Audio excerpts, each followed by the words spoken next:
अभी केंद्र सरकार ने या फिर यूजीसी ने एक नया एक्ट लाया है, जो कि उनका दावा है कि वे कैंपस में होने वाले भेदभाव को मिटाने के लिए एक्ट लेकर आए हैं। लेकिन इसके समर्थन और विरोध में काफ़ी बातें हो रही हैं। कुछ सवाल मेरे भी थे जो मैं पूछना चाहता हूँ। तो मेरी कविता आप ज़रूर सुनिएगा, और अगर आपको उचित लगे तो जो भी उचित लगे वो ज़रूर बताइएगा। कविता में जो मैं अपनी बात रख रहा हूँ कविता के माध्यम से, देखिए, शायद आपने असमानता मिटाने के लिए ये यूजीसी का एक्ट लाया है।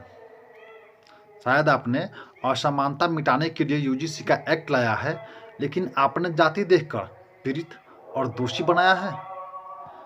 आप कहोगे हमने वहाँ भेदभाव पाया, आप कहोगे हमने वहाँ भेदभाव पाया है तभी एक्ट बनाया है।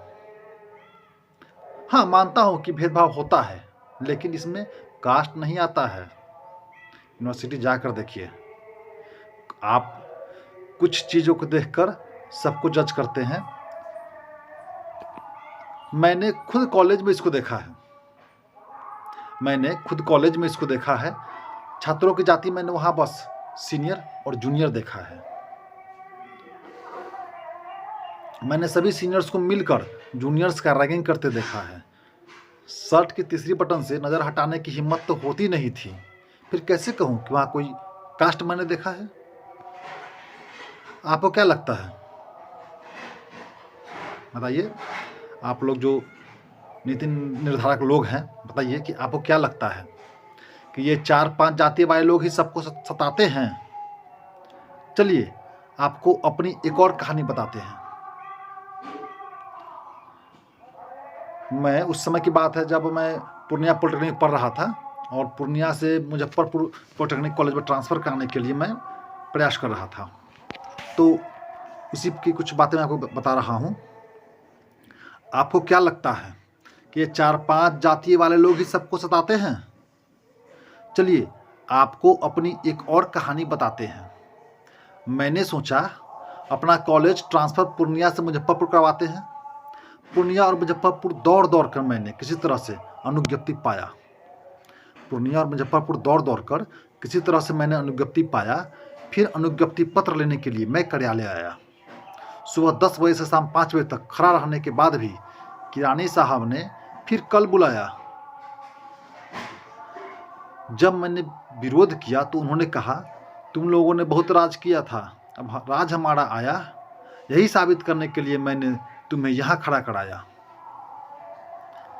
तुम लोगों ने बहुत राज किया था, अब राज हमारा आया, और यही साबित करने के लिए तो तुम्हें खड़ा यहाँ कराया। अगर तुमने जेब ढीली की तो यह कागज़ कल पा जाओगे। अगर तुमने जेब ढीली की तो यह कागज़ कल पा जाओगे, नहीं तो 1 सप्ताह तक रोज आओगे, यूँ ही खड़े खड़े लौट जाओगे। अब बताइए, एक जातिगत भेदभाव जो है सबके साथ तो हो रहा है, मेरे साथ भी हुआ। और वो ऐसा नहीं था कि कॉलेज के जो पदाधिकारी लोग करते थे, स्टूडेंटशिप में भी होता है, बहुत होता है। और सबसे अधिक प्रताड़ित जो है सवर्ण ही होता है। ऐसे ही जब कॉलेज के बाद हम सब मिलकर पढ़ते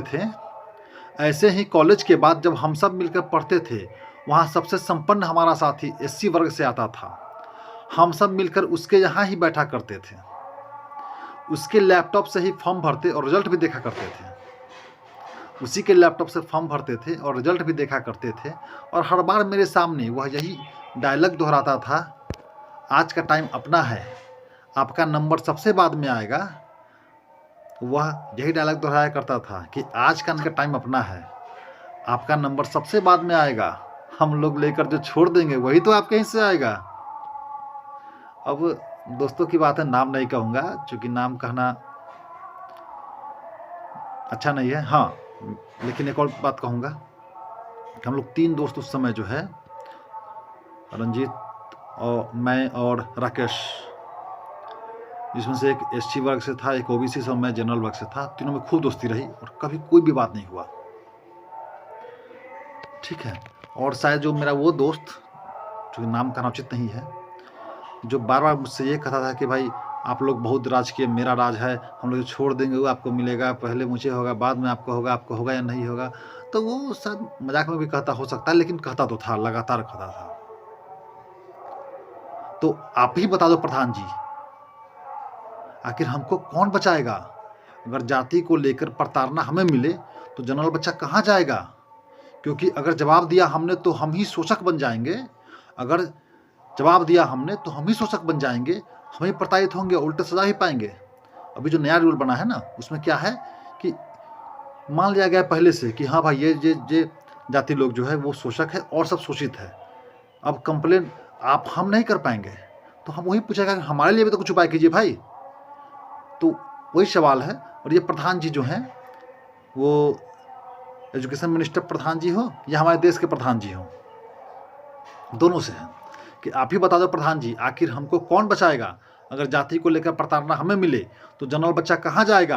क्योंकि अगर जवाब दिया हमने तो हम ही शोषक बन जाएँगे, हम ही प्रताड़ित होंगे और उल्टे सज़ा भी पाएँगे।